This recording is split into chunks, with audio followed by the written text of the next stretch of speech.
तो आज की क्लास में हम क्या करने जा रहे हैं, सिंपल इक्वेशन। सिंपल इक्वेशन पहले भी मैं करा चुका हूँ, ठीक है। तो सिंपल इक्वेशन होती क्या है,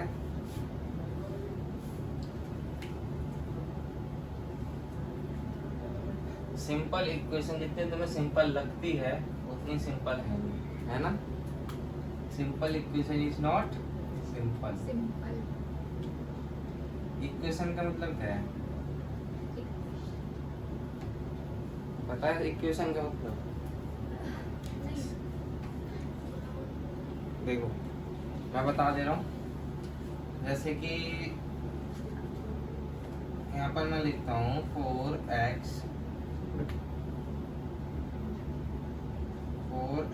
प्लस 5 इक्वल टू 15। ये मैंने एक इक्वेशन लिखी है, ठीक है।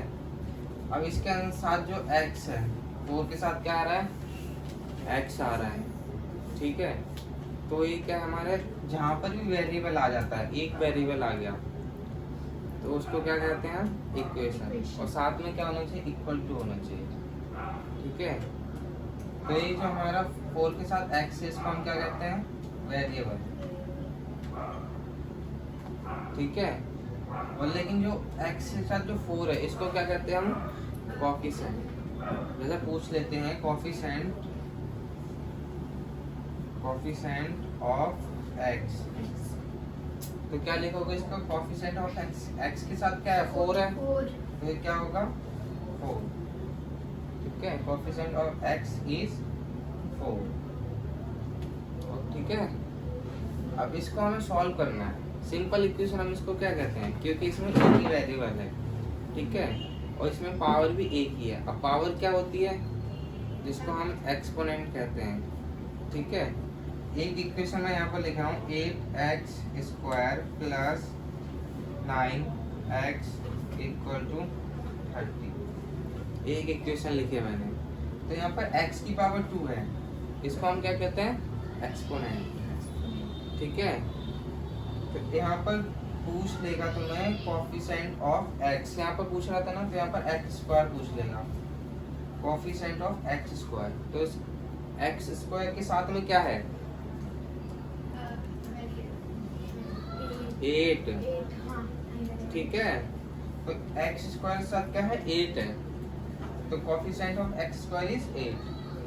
अगर पूछ ले कोफिशिएंट ऑफ x, तो यहाँ पर देखो x की पावर 2 है और साथ में 9x भी है। तो अगर x की पूछे तो x का कोफिशिएंट क्या होगा, खाली 9, ठीक है। तो इस वाली इक्वेशन को, इसको भी हम कहते हैं कौन सी equation, quadratic equation, quadratic equation, ठीक है। एक इसमें आती है, एक इक्वेशन और होती है, उसको कहते हैं हम क्यूबिक इक्वेशन, ठीक है, जिसमें पावर आ जाती है 3 में। जैसे लिखता हूँ मैं 84x³ suppose plus 9x² plus 7x equal to 90। तो यहाँ पर x की पावर 3 आ गई ना, यानी इसको हम क्या कहेंगे, क्यूबिक। यहाँ पर x की पावर 3 आ गई, x² आ गया, x आ गया, उसको हम क्यूबिक कहेंगे। तो ये वाली जो इक्वेशन है इसको हम क्या कहेंगे, क्यूबिक इक्वेशन। तो जो तुम ये पढ़ रहे हो सिंपल इक्वेशन, ये सिंपल इसको क्यों कहा है, क्योंकि इसमें एक वेरिएबल यहाँ पर बन चुका होगा, ठीक है, वो लिखा नहीं रहा, ठीक। तो इसको क्या कहते हैं हम, सिंपल इक्वेशन। क्यों, क्योंकि ये सिंपल है, इसमें हमें ज़्यादा मेहनत नहीं करनी पड़ेगी। अगर ये सीखे तो आगे चल के तुम ये भी सीख जाओगे, उसके बाद ये भी सीख जाओगे, ठीक है। तो सिंपल इक्वेशन सिंपल है, ऐसी कोई दिक्कत नहीं है। मैंने कहा कि सिंपल नहीं है, सिंपल ही है। इसमें सिंपल इक्वेशन को हम कैसे, 2 तरीकों से कर सकते हैं।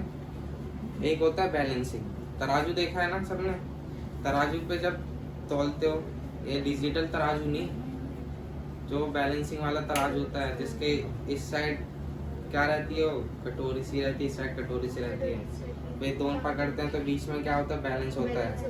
तो उसी तरह हम इक्वेशन को भी बैलेंस करते हैं, ठीक है। अब इक्वेशन को बैलेंस कैसे करते हैं, इक्वेशन में क्या आता है, बीच में इक्वल टू आ रहा है ना, तो इक्वल टू का मतलब क्या होता है?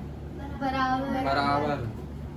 ठीक है, तो इक्वल टू का बराबर मतलब होता है, तो हम उसी से क्या करते हैं, बराबर करते हैं। उसको इक्वल करने के लिए उसमें प्लस माइनस डिवाइड मल्टीप्लाई एक चारों चीजें करते हैं। ठीक है, तो हमें क्या करना है बैलेंस करने के लिए, एक तो बैलेंस मेथड होता है उसका यूज करना है, और एक होता है ट्रांसपोजिंग मेथड। ट्रांसपोजिंग मेथड में क्या होता है वो अभी देखना, अभी बताऊंगा। समझ आ गया? तीन इक्वेशन कौन कौन सी होती है? सिंपल इक्वेशन, क्वाड्रेटिक इक्वेशन, और एक होती है क्यूबिक इक्वेशन। ठीक है, पहले ही बताया मैंने, बताया ना पहले। एक सिंपल इक्वेशन लिखता हूँ मैं, s प्लस 70 इक्वल टू 70। ठीक है, अब इसको हमें सॉल्व करना है। इसको कैसे सॉल्व करना है? By balancing method. ठीक है, कैसे सॉल्व करना है? By balancing method. तो इसको सॉल्व कैसे करोगे? मैंने क्या लिखे, s प्लस 70 इक्वल टू 70। ठीक है, ये हमारे पास इक्वेशन है। तो इसको कैसे सॉल्व करोगे? बीच में यहाँ पर क्या है? Equal to. ठीक है, और हमें चाहिए किसकी वैल्यू? s की वैल्यू। s क्या है? एक वेरिएबल है, तो हमें उसकी खाली अकेली वैल्यू चाहिए। तो हमें इसकी वैल्यू निकालने तो कैसे करोगे? s प्लस 70, ये वाला टर्म तो है ही। अब मुझे s अकेला चाहिए, इस साइड 70 माइनस कर दो। अब 70 से 70 जाएगा तो जीरो ही तो बचेगा।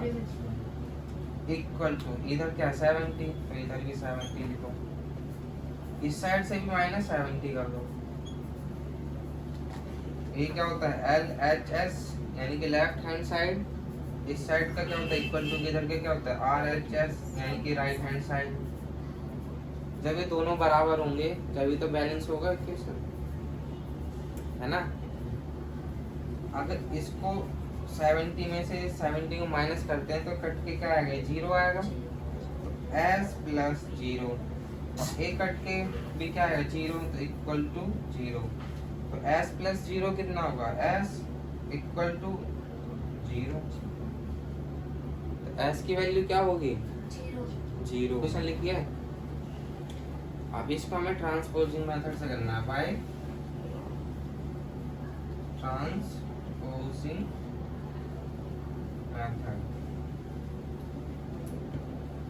ठीक है, तो देखो मैंने p माइनस 12 लिखा इक्वल टू 15। अब जो मेरा इधर 12 है, वेरिएबल के साथ माइनस 12 है ना, तो वेरिएबल के साथ माइनस 12 है तो मैं उसको अलग करूँगा। क्यों करूँगा अलग? क्योंकि मुझे p की वैल्यू चाहिए, यानी वेरिएबल जो भी है हमें उसकी वैल्यू निकालनी है ना? लग रही है? तो मैं p लिखूंगा। अभी तो माइनस है, तो इक्वल टू के इधर आके क्या हो जाएगा? प्लस। इक्वल टू 15 प्लस 12 हो गया। तो p अलग हो गए, इक्वल टू इन दोनों को प्लस किया तो क्या आ गया? 27। तो ये क्या आ गई? p की वैल्यू। ठीक है, p की वैल्यू आ गई। तो यही सिंपल इक्वेशन है। ठीक है, अब इसको मैं अगर ट्रांसपोजिंग मेथड से करता तो कैसे करूँगा? देखो यहाँ पर करता हूँ साइड में, p माइनस 12, ठीक है, इक्वल टू 15। ठीक, अब मुझे इस 12 को हटाना है, तो कैसे हटाओगे?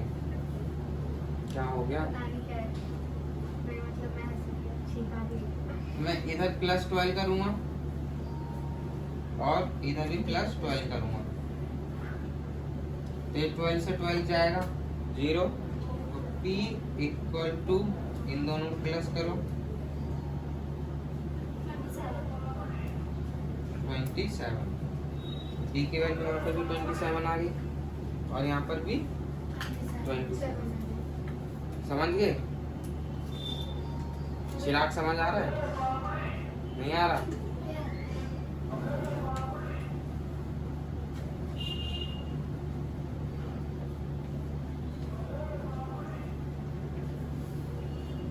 देखो एक सिंपल इक्वेशन और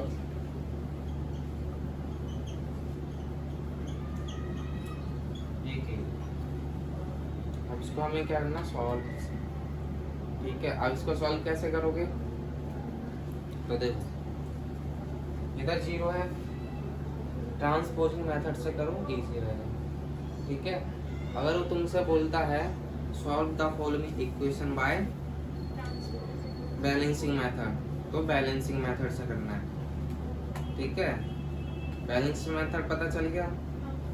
फिर ट्रांसपोजिंग मेथड जो अभी करा ही रहा हूँ मैं। तो इधर b, इधर क्या 21 प्लस में, तो इधर आगे क्या होगा ये माइनस। तो 3x इक्वल टू करूँगा 0 प्लस 21। ठीक है, इनकी डिजिट चेंज नहीं करनी है, पहली बात तो एक रूल है, डिजिट चेंज नहीं करनी है। ठीक है, अगर 0 है तो 0 प्लस 21 करना है। लेकिन एक गलती करी है मैंने यहाँ पर, बताओ क्या करी है? हाँ, यहाँ पे प्लस की जगह क्या आएगा माइनस, क्योंकि ये साइन चेंज होकर इधर क्या आएगा माइनस।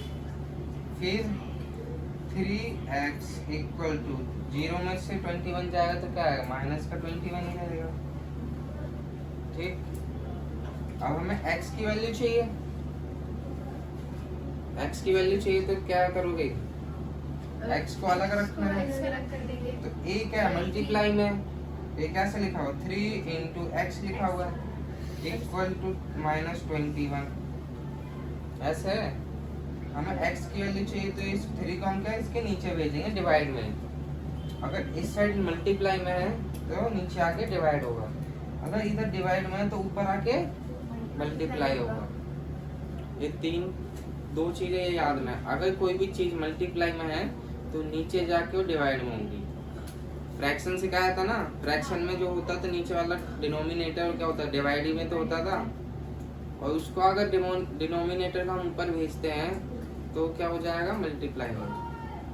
ठीक है, तो x इक्वल टू 21 अपॉन में 3 माइनस 1, तो इसको काटो 3 1 जा 3, 3 7 जा 21।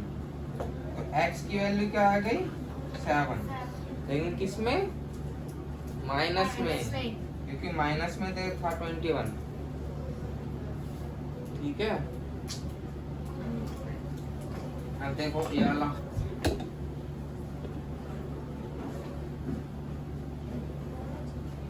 इसको कैसे करोगे, 2x लिखा, 14 को इधर भेजोगे, क्यों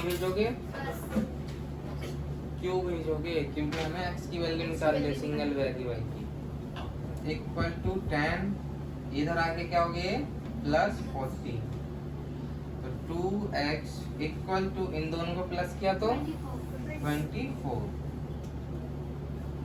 अब 2x है, x की वैल्यू चाहिए तो x लिखोगी इक्वल टू 24। अब 2 कहाँ पर जाएगा ये, तो 24 के नीचे डिवाइड में आ गया। कोई यहाँ से गायब है ना, वो छोटा है यार। तो इसको 2 से डिवाइड करो, 2 1 जा 2, 2 2 जा 2 1 जा 2, और यहाँ पर 2 2 जा 4, यानी कि x की वैल्यू क्या आ गई यहाँ पर 12। ठीक है,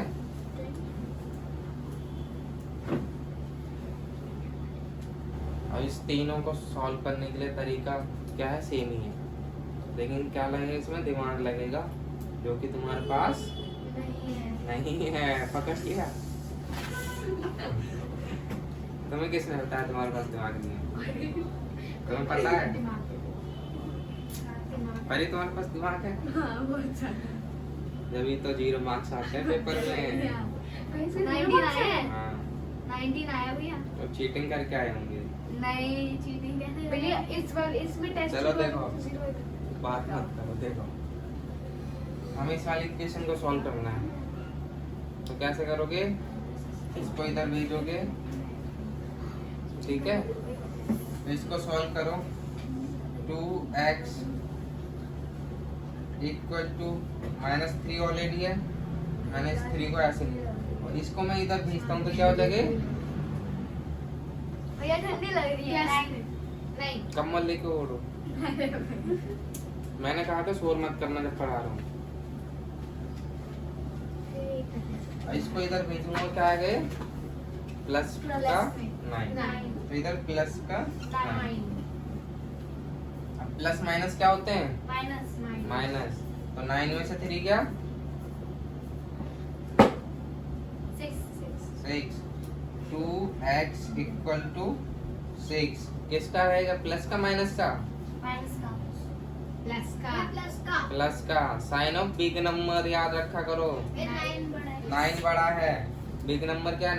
9 के साथ क्या प्लस है ना, तो 6 भी तो प्लस का रहेगा। तो x की वैल्यू चाहिए, x इक्वल टू 6/2। डिवाइड करो, 2 1 जा 2 और 2 3 जा 6। तो x की वैल्यू क्या आ गई? 3। आ गया समझ?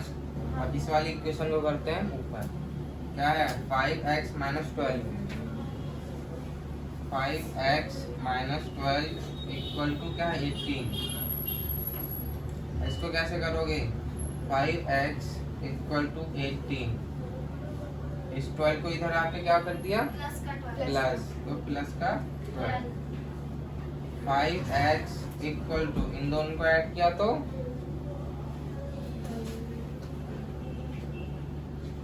30। ठीक है, जा यहाँ से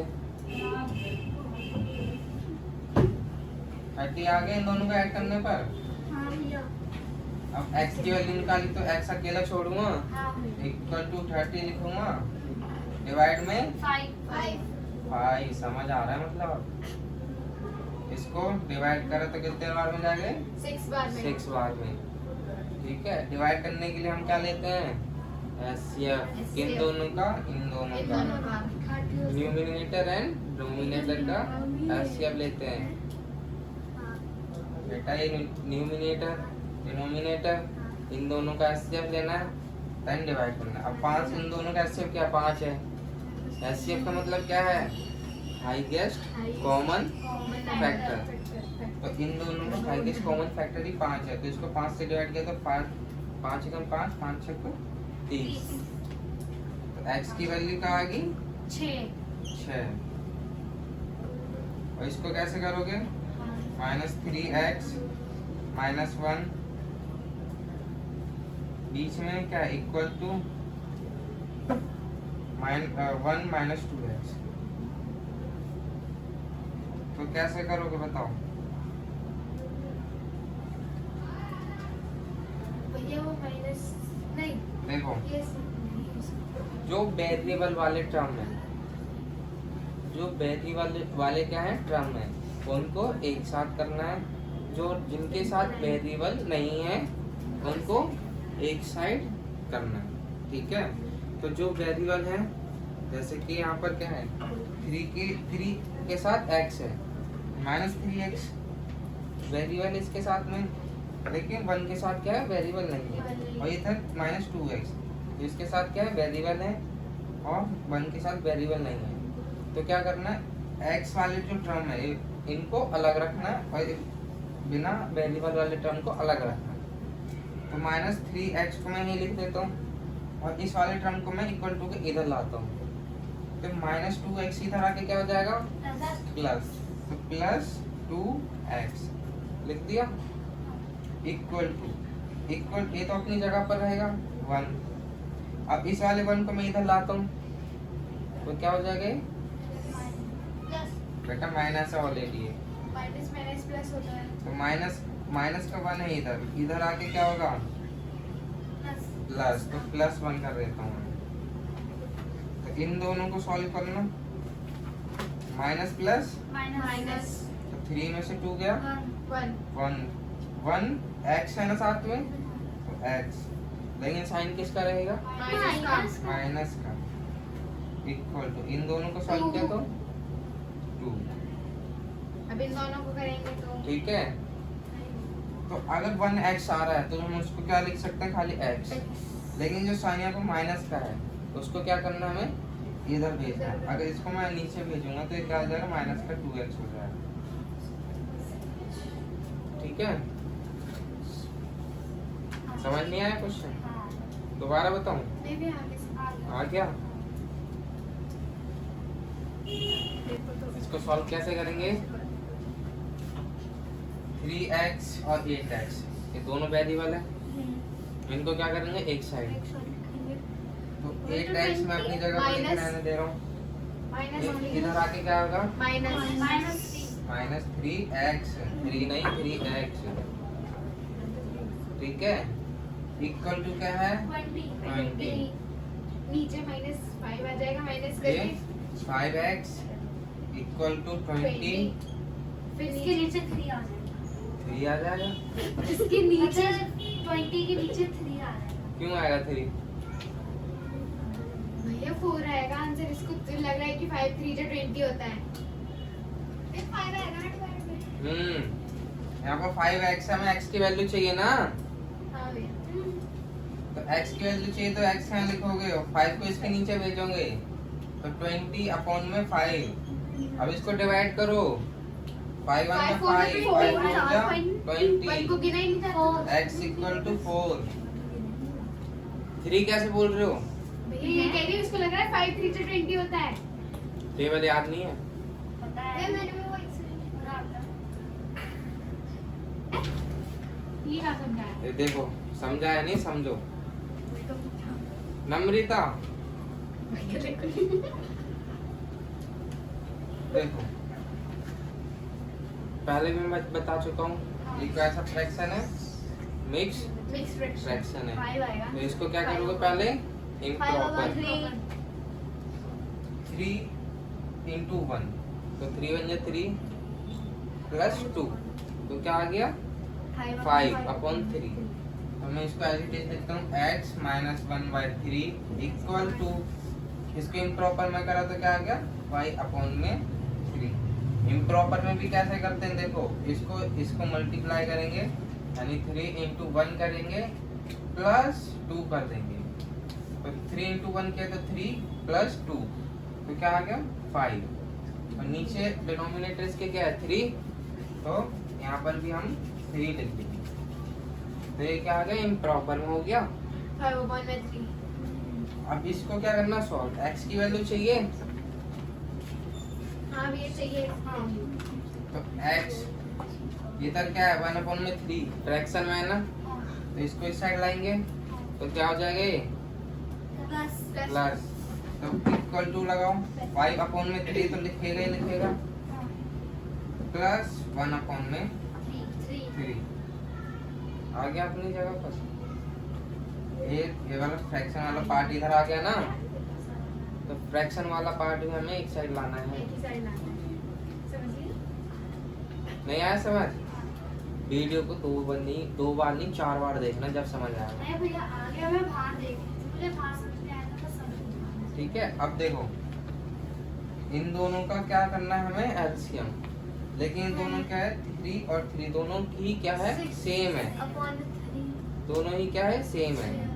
तो क्या करना है तुमने, x इक्वल टू 3 का 3। अगर दोनों सेम है तो 3 का 3 एक बार आएगा, 2 3 है तो एक बार 3 लिखना है, और ऊपर वालों को क्या करना है प्लस, तो 6। अब इन दोनों को क्या कर दो, रिड्यूस कर दो। रिड्यूस करके क्या आएगा, 3 1 जा 3, 3 2 जा 6, 8 x इक्वल टू, आ गया आंसर। अब 18 कौन बोल रहा था, भैया 18 नहीं बोला। 18 कौन, कोई बोल रहा था 18? मैंने 2 बोला था भैया, ये बोल रहा था जीत। समझ आ गया सॉल्व। अब इसका सॉल्व कैसे करोगे, तो देखो इसको सॉल्व कैसे करते हैं। 1 अपॉन में 4y प्लस 1 अपॉन में 6y equal to y minus 7 है। अब ये फ्रैक्शन में है, तो फ्रैक्शन में सॉल्व करना है अब इसको हमें। तो कैसे करोगे, वेरिएबल वाले पार्ट जो है उसको अलग रखना है, और जो कांस्टेंट पार्ट है उसको अलग रखना है। यानी कि कांस्टेंट पार्ट किसको कहते हैं? जो नंबर वाला पार्ट है, नहीं सिंपल। ये क्या है? 7, ये कांस्टेंट पार्ट है, ठीक है। अब इसको सॉल्व करो। 1/4y plus 1/6y। अब इस y को मैं इधर लाऊंगा तो क्या हो जाएगा? इधर आके क्या होगा? प्लस का है ना इधर, तो यहाँ रखो माइनस होगा। इधर आके माइनस का y इक्वल टू माइनस का 7 हो गया इतना। अब इन सब का एलसीएम लेना है। तो यहाँ पर 4 है, यहाँ पर 6 है, लेकिन इसके नीचे तो कुछ नहीं है ना, तो इसके नीचे 1 मानो, ठीक है। 1 लगाओ उसके नीचे। अब इस सबका यानी इन तीनों का क्या लो? एलसीएम। एलसीएम ये तीनों का वेरिएबल है ना, y तीनों वेरिएबल है, तो इन तीनों का एलसीएम क्या आ गया? 24। तो 24 लिखा, लाइन खींची, ठीक है। अब 4 के टेबल में 24 कितने बार में आता है? 6। 6। तो यहाँ पर 6 इंटू 4 के ऊपर कौन सा नंबर है? 1। लेकिन y भी है, ये y इंटू 1 है, ठीक है। तो y इंटू 1 करोगे तो y, ठीक है। अब y को यहाँ पर मल्टीप्लाई करोगे तो y हो जाएगा। प्लस है ना बीच में, तो यहाँ पर प्लस लगाओ। 24 के 6 के टेबल में 24 कितने बार में आता है? 4। तो यहाँ पर 4 लिखो। अब 6 के ऊपर कौन सा नंबर है? 1 इंटू y।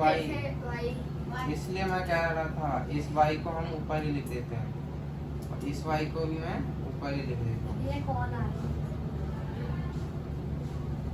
ठीक है। तो y को मैं यहाँ पर मल्टीप्लाई कर दूंगा। अब 1 के टेबल में 24 कितने बार में आता है? 1 के टेबल में 24 बार में आएगा। 2 तो 4 माइनस है ना यहाँ पर, तो माइनस लगाओ। और 1 के टेबल में 24 बार में, तो 24 इंटू 1 के ऊपर कौन सा नंबर है? y, यानी वेरिएबल y से मल्टीप्लाई करूँगा। अब इक्वल टू करूँगा 7 लिख दूँगा माइनस का इधर, ठीक है। अब इनको सॉल्व करो। 6 इंटू वाई, तो 6y हो गया है।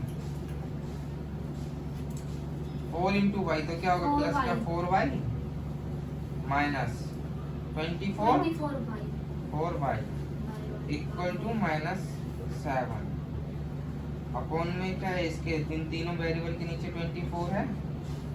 हाँ ये अब 24 नीचे डिवाइड में है ना, ये हाँ है डिवाइड में। इसको मैं इधर भेजूंगा कांस्टेंट पार्ट वाले के साइड, तो क्या हो जाएगा? इधर आके मल्टीप्लाई, ठीक है, बताया था ना अभी, तो मल्टीप्लाई हो जाएगा। तो 6y plus 4y minus 24y equal to minus 7 into 24। दिख रहा है? ठीक है। तो अब इन दोनों को ऐड करना, 6 प्लस 4y, वो सब नीचे मत लिखना। 10y minus 20y equal to, इन दोनों को मल्टीप्लाई करना। 7 4 जा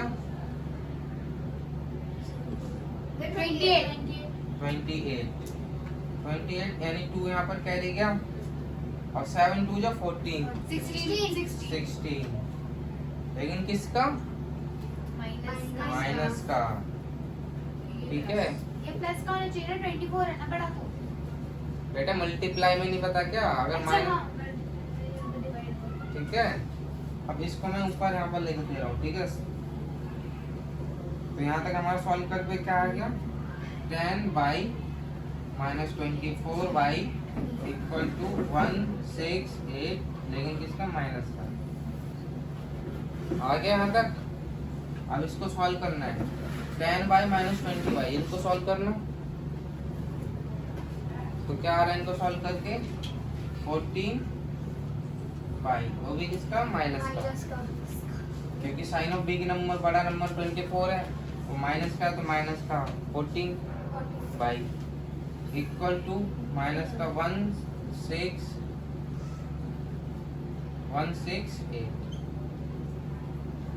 ठीक है, हाँ। और 168 है।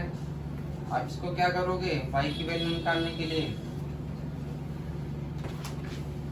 क्या करोगे?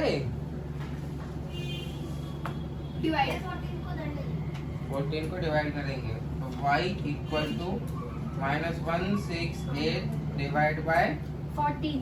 14 नहीं -14, ठीक है, क्योंकि -14 है, -14 y है और y की वैल्यू चाहिए। जो वेरिएबल होगा वो कभी भी नेगेटिव नहीं होगा, ठीक है, उसको पॉजिटिव ही रहने देना है, पॉजिटिव रहेगा, ठीक। तो -14 इसके नीचे लाए, माइनस से तो माइनस कट गया, ठीक है, 1 से 1 कटेगा। और 1 से 1 क्यों कट जाएगा? 14 है ना कि 1 है, तो 14 से इसको काटो तो 14 1 जा 14, 14 1 जा 14, अब 16 में से 14 गया तो 2 बचेगा, 2। अब 8 है इधर, 8 है ना, तो क्या हो गया 28 बन गया, तो 14 2 जा 28, तो यहाँ पर 2 जा 20 यानी 12, तो y की वैल्यू क्या आ गई? 12। आ गया आंसर, आया समझ? हाँ भैया आ गया। आ गया।